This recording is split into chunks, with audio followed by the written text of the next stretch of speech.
Hello there you guys, welcome to one of my videos.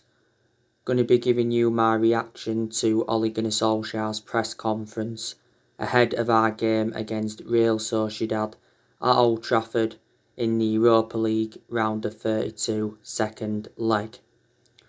So team news and transfer rumours were prominent subjects throughout Ole Gunnar Solskjaer's press conference to preview Manchester United's Europa League match against Real Sociedad. So Solskjaer, during the press conference, mentioned Amad Diallo Traore. He also mentioned Solskjaer.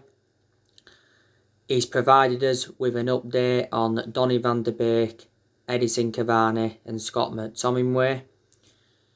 He also mentioned Dean Henderson during the press conference. He also mentioned Marcus Rashford. He's provided us with an update on Juan Mata's future. And he's spoken about Erling Haaland. The press conference, I think, was over 15 minutes long. So let's get into the questions that I was asked and I'll give you Ollie's response to them. So this was the first question that was asked to him. Can I just ask you, with the state of the tie, whether Amad and Solskjaer and also whether Hannibal Mejbri will be in the squad, but whether the other two have any chance of starting? So Ollie's response to that was, Hannibal is injured, unfortunately. He got injured in the reserves, so he'll be out for about a month. He was just coming into our squad, and unfortunately for him, he's out. Amad and Sholo will be involved. They're in the squad, but I'm not going to tell you if they're starting or not. So yeah, fair response from Ollie. It's very, very good that Amad Diallo Traore and Solskjaer are in the squad. I'm hoping the start. Now, Solskjaer did say not so long ago that Amad Diallo Traore and Solskjaer probably won't be starting, but they are going to be part of the squad. Solskjaer said after the first leg against Sociedad that Amad Diallo Traore could start in the second leg. Amad Diallo Traore came on in the first leg, so it was good to see him make his first team debut. And I said he's going to be a good asset for the first team squad because he had been doing very well for the under-23s. Solskjaer, he came on against Newcastle, so he made his first team debut. So let's get on to the next question. So this was the next one that was asked to Ollie. It will be 5 years ago to the day since Marcus Rashford made his debut as a young player. What do you remember about that, and how do you sum up his impact since?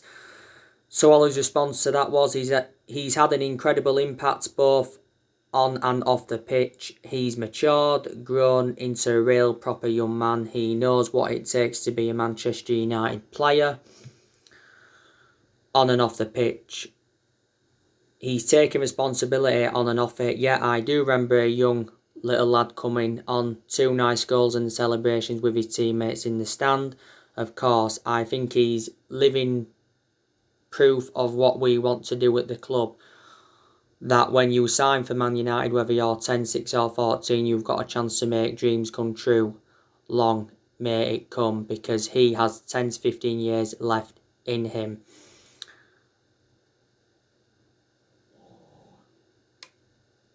So that's a fair response from Ole Gunnar Solskjaer, and I like Marcus Rashford a lot.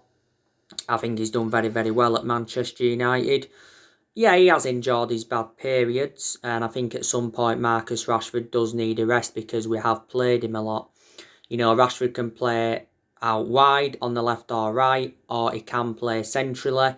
Like I've said to you before, I think he's more effective out wide on the left-hand side. He's more effective on the left than he is on the right. When Marcus Rashford's playing well, he can get good runs in behind. He can cause problems to the opposition defence. He can create chances and he can score good goals.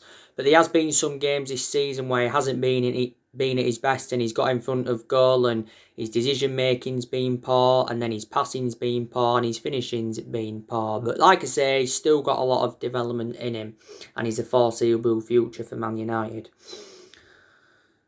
So yeah, this was the next question that was asked to Ollie. Do you think that story of Marcus gives you and Manchester United an advantage when trying to sign the best young talent, when they know that there is a pathway? Ollie's response to that was, I don't think it's just Marcus. I think through the history of Man United, we have proven and shown many times that we can develop our own local ones, homegrown ones.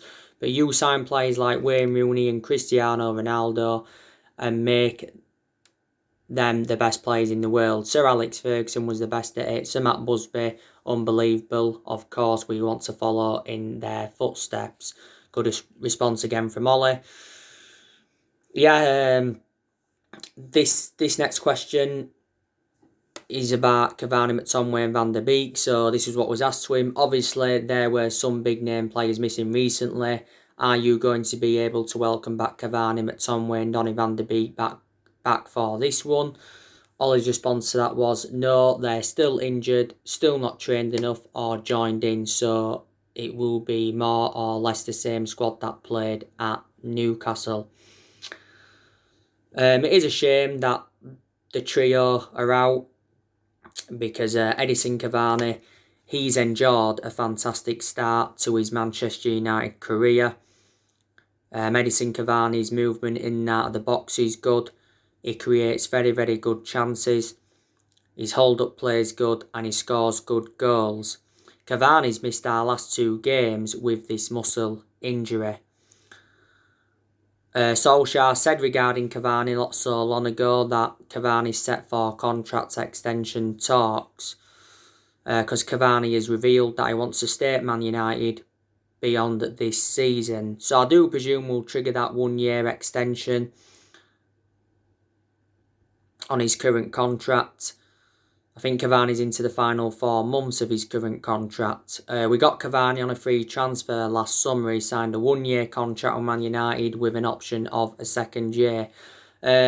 Not so long ago, there was narratives coming out saying that Boca Juniors want Edison Cavani. And Scott McTominay, yeah, he's been out of a knock. I think he's enjoyed good games this season. McTominay, the best game he enjoyed was a 6-2 win against Leeds, because he scored twice in that game and he also got an assist. I think he did well in the game against Watford in the 3rd round of the FA Cup. He scored the goal in the 5th minute of that one. Did well in our 9-0 win against Southampton. McTominay's young, he's still got a lot of development in him and he's been part of the club for several years. Just after the first lockdown, he signed a 5-year contract with Man United. And Donny van der Beek, it's a shame he's not available for this one, because if he had been, I think he would have been involved. Donny van der Beek has played nowhere near as much as I expected. Most of his appearances have come from the bench. Van der Beek has only started 2 games in the league. Solskjaer came out earlier on this season and said that Donny van der Beek's unhappy at the club because of his lack of game time, but Solskjaer's promised him more game time at the club.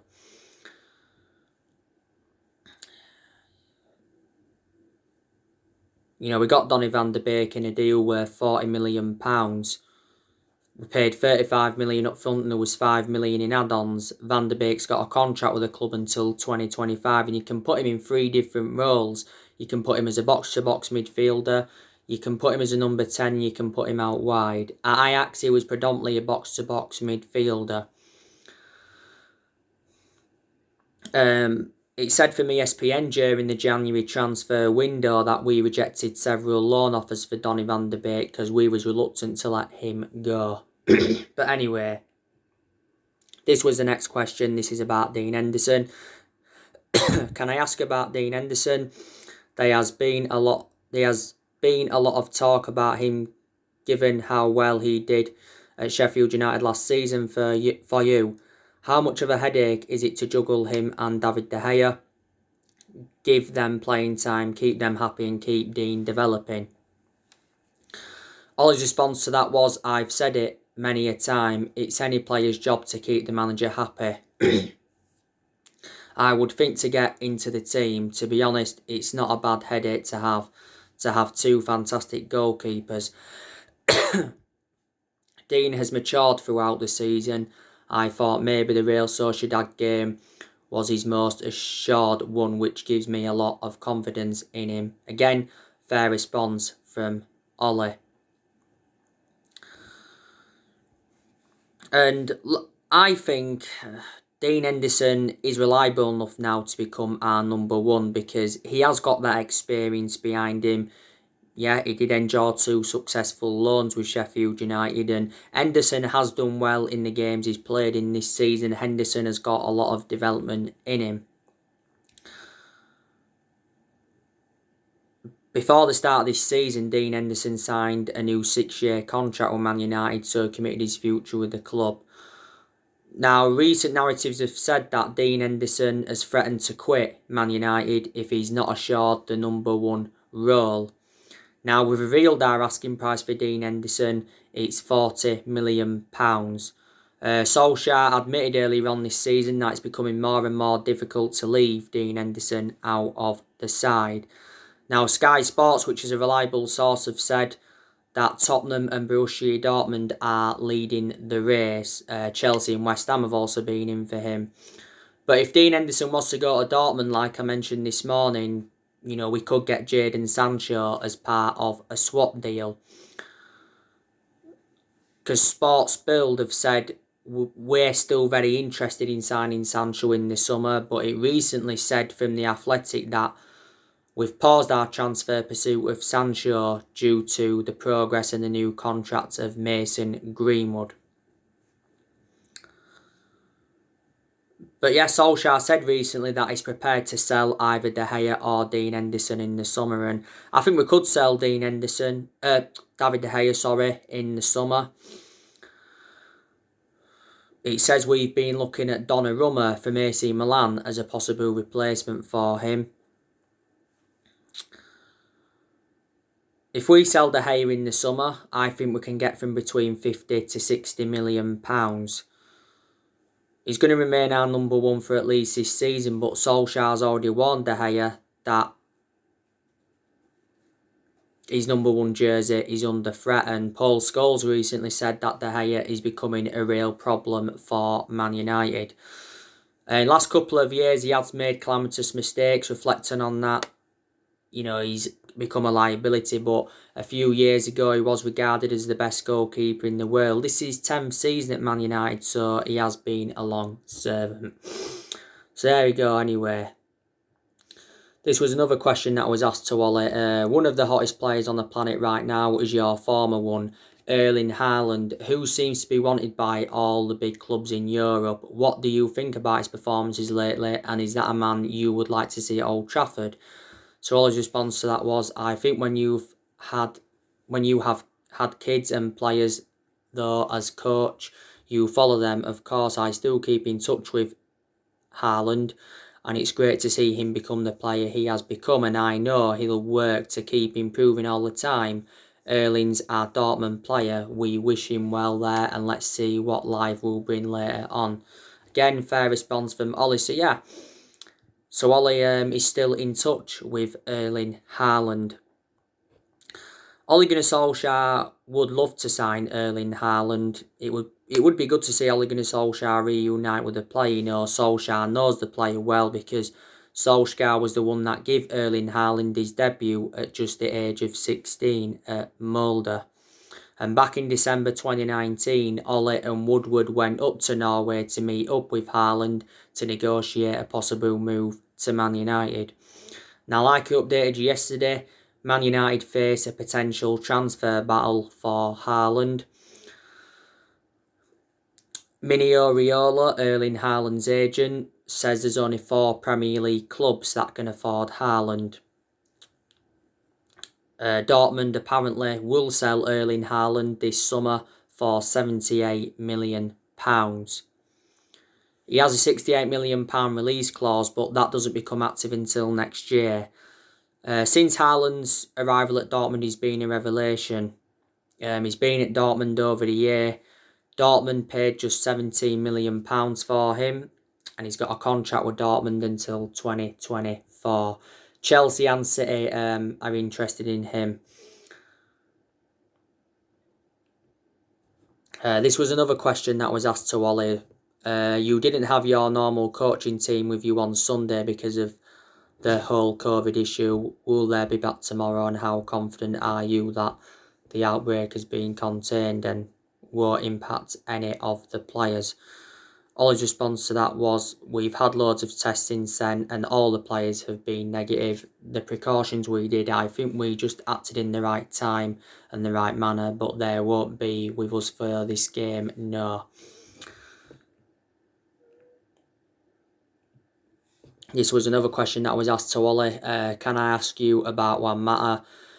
A couple of reports said that there was interest from Italian clubs in him. How important is he to be your future, given that his contract is up at the end of the season and he has an option to another year? Ollie's response to that was, I'm not surprised that teams are interested in him because 1, he's a very good footballer, and 2, he's a fantastic professional and human being. Of course, when the contracts are running towards the end, there will be interest. I'm sure Juan has been able to speak to other clubs if he wanted to. I keep in touch with him all the time anyway. We've got a good dialogue. Again, fair response from Ollie. And like I said, I think there's a good chance that Juan Mata will leave the football club in the summer. Yeah, like I said, his current contract expires in the summer. Solskjaer made an admission earlier on this season saying that Juan Mata's future is uncertain. Doesn't really play a lot now, Juan Mata, but he has done well in the games he's been involved in this season. Don't forget earlier on this season... Yeah. Did you tell her about them ringing you up all the time? Yeah. What did she say? They're idiots. She said what? Simpletons? Yeah. Did she?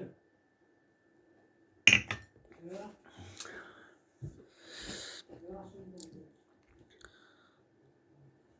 Yeah, earlier on in the season he rejected an 18 million a year contract offer to play in Saudi Arabia. I think he's had a good career at Man United though. He's been at the club now over 6 years. Matt, has made over 200 appearances in all competitions and he's scored 50 goals. We got him in a deal worth £40 million from Chelsea back in 2014. Me element of concern about him though, he has lost that yard of pace.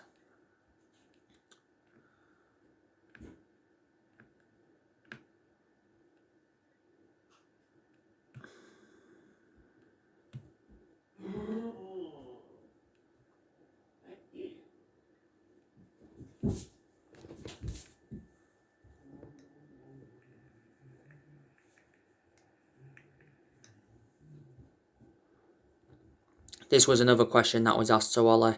You said about Marcus earlier that he could play for 10 or 15 years. Obviously part of that is down to how he lives his life off the pitch. Is he an example for the squad and other players normally of how to look after themselves? Ollie's response to that was, I think what he does on and off the pitch, you had to be meticulous to last for a long career. We have the best possible example of that here over the last 20 years, Cristiano. He came into the club and we all took notice. The way he developed and looked after himself throughout his career is major. I'm sure Marcus is looking after himself. That's the only way to live at the top. You cannot ever get distracted if you play until you're 35. You can do whatever you want after that. That was Ollie's response to that. And this was another question that was asked to him. Very long press conference this. As one of the only managers, you can say that you managed 3 of maybe the 5 or 6 most promising attacking players in the world. Erling, Marcus and Mason Greenwood. What is that like as a former striker to be able to work with those types of talent, and how do you compare these cases having worked with all the 3? So Ollie's response to that was, well, I think when you are at Man United, you work with some fantastic talents. Erling, we signed with Mulder, and of course you try to help them. That's our job as coaches and managers. You try to make players better players, better persons. I feel privileged and I'm lucky and I really enjoy working with people and players like Dan next to me. He's hungry to learn. They're the players and give extra attention to. And the lads you were talking about there, they are part of it. So that was all his response to that.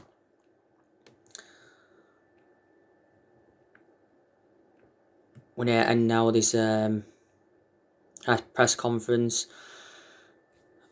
This was another question that was asked to him. Ollie, your opposite at Real Sociedad talked about the physical rather than the technical difference between the two sides.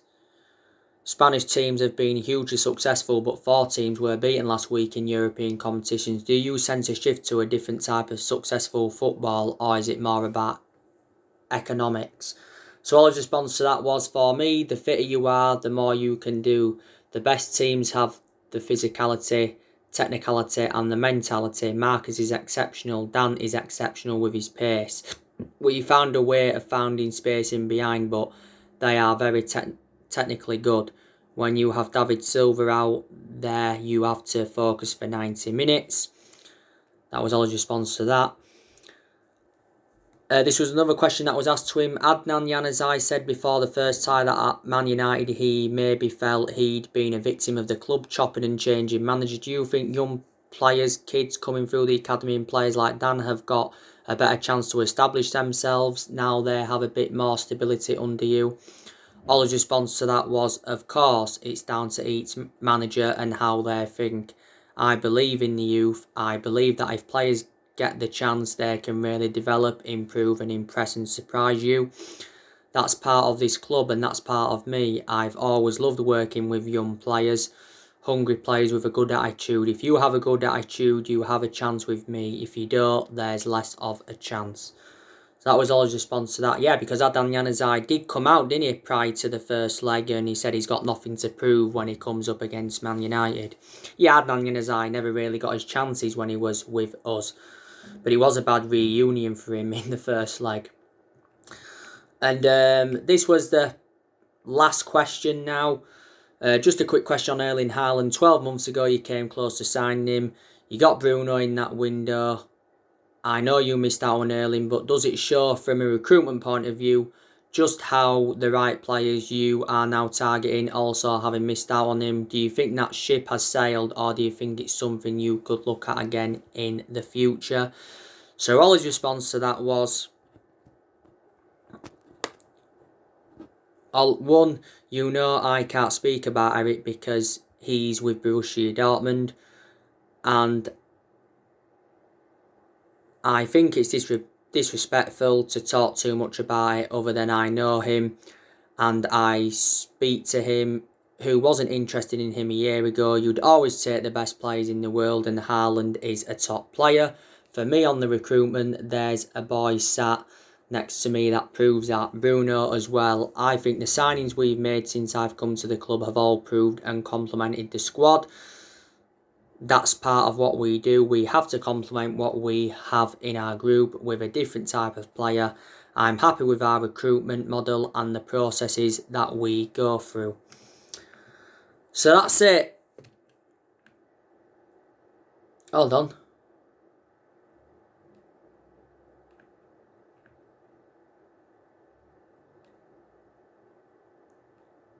Yes, I think that's it now. Yeah, that's Solskjaer's press conference, but also Daniel James was alongside him. But I won't go through that anyway. So anyway, that was everything that was mentioned during the press conference.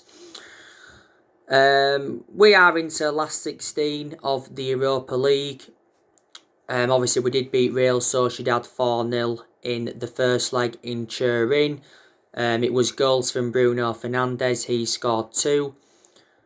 Marcus Rashford scored and Daniel James scored, and it was a very, very good performance. I wasn't expecting us to beat Real Sociedad 4-0. We recently had a good win against Newcastle. We're beating them 3-1 in the league. It wasn't the best of performances, but it was just good to get back to winning ways in the Premier League. Because prior to the Newcastle game, we'd only won 1 of our last 5 games in the Premier League. And Solskjaer came out after that game against Newcastle. And he says that Man United are still in the title race despite the 10-point gap. He said the exact same thing after our 1-1 draw with West Brom, that we are still in the title race and will not settle for second in this title race. We're not going to win the league this season. I can assure Man City are going to win it. So top 4 is our aim, and I can almost assure that we are going to finish in the top 4. It would be a disaster if we finished out of the top 4. But revert back to Europa League. The Europa League is a priority for Manchester United because it is a chance of us getting a trophy on the board. We got to the Europa League semi-finals last season. We lost 2-1 to Sevilla. We won the Europa League back in 2017 under the Jose Mourinho era. We beat Ajax in the final 2-0. I think we've got a good chance of winning it. Solskjaer must win a trophy as Manchester United manager to avoid the sack. We haven't won a trophy since 2017 and the club of our stature need to be winning trophies. Real Sociedad, like I've said in regards to them, they're not a brilliant team. They are a pretty good team. They're sitting, 5th in La Liga. Their current manager is Emmanuel Alguacil. I do know a few of their players. They've obviously got Adnan Januzaj. They've got Carlos Fernandes. He's actually out with injury. They brought him in January. They've got Monreal. They've got David Silva. They brought David Silva in on a free last year. They've got Normand. I think actually Normand is suspended for this game. They've got that Lopez. So they are a few of Sociedad's players. Don't forget, they did lose Willian Jose.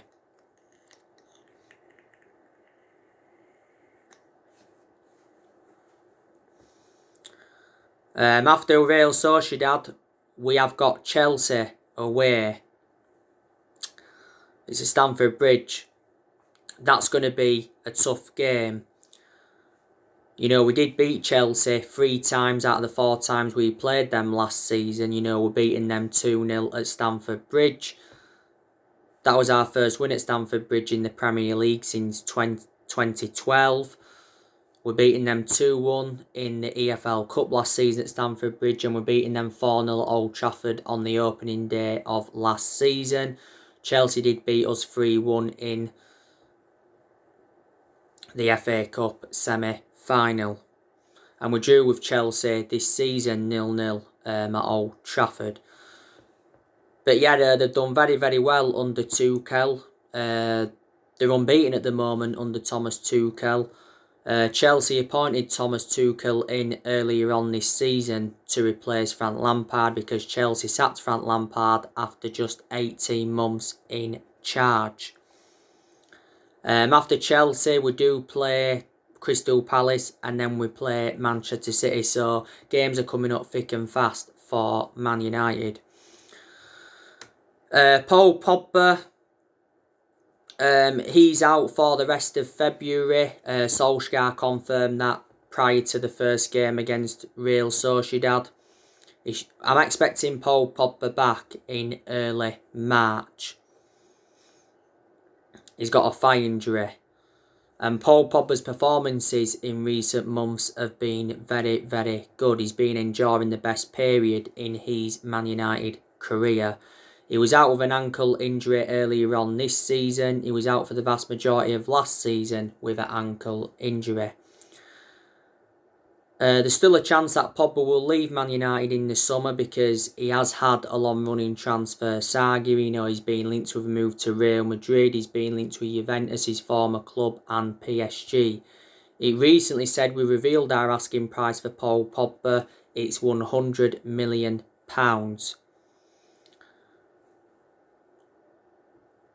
Mini Oriola denies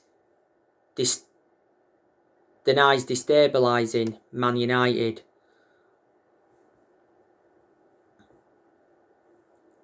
Over Paul Pogba. Mini Oriola said he didn't want to cause problems for Paul Pogba at Man United. You know, Mini Oriola made the announcement back in December regarding his client, and obviously Solskjaer was furious with Mini Oriola's announcement. Mini Oriola's been criticised a lot, and Mini Oriola doesn't have a good relationship with Man United, and he recently said that he was working on Paul Pogba's transfer quietly to avoid offence, and he refused to comment on Paul Pogba's future. But you can say that we do lack quality in that midfield without Paul Pogba. But like I've said to you, this year's summer transfer window is Ole Gunnar Solskjaer's biggest in his managerial career. I'm expecting us to make some signings in the summer transfer window. Solskjaer recently confirmed that he's got the backing of the owners to recommend the players that he wants in. I think our transfer budget has recently been revealed, and it's not a lot. It's not a lot of what Man United fans expected. A centre-back and a forward are our two priorities. You know, so far Solskjaer's endured 4 transfer windows as permanent Man United manager. Yeah, he has made good signings, but obviously hasn't got all the players so far that he wanted to recommend in, and I don't think the board have backed him enough. So anyway guys, that's everything to update you today. Drop your comments, likes below on the channel. If you do, consider subscribe as always, and take care. God bless. See you all again very, very soon.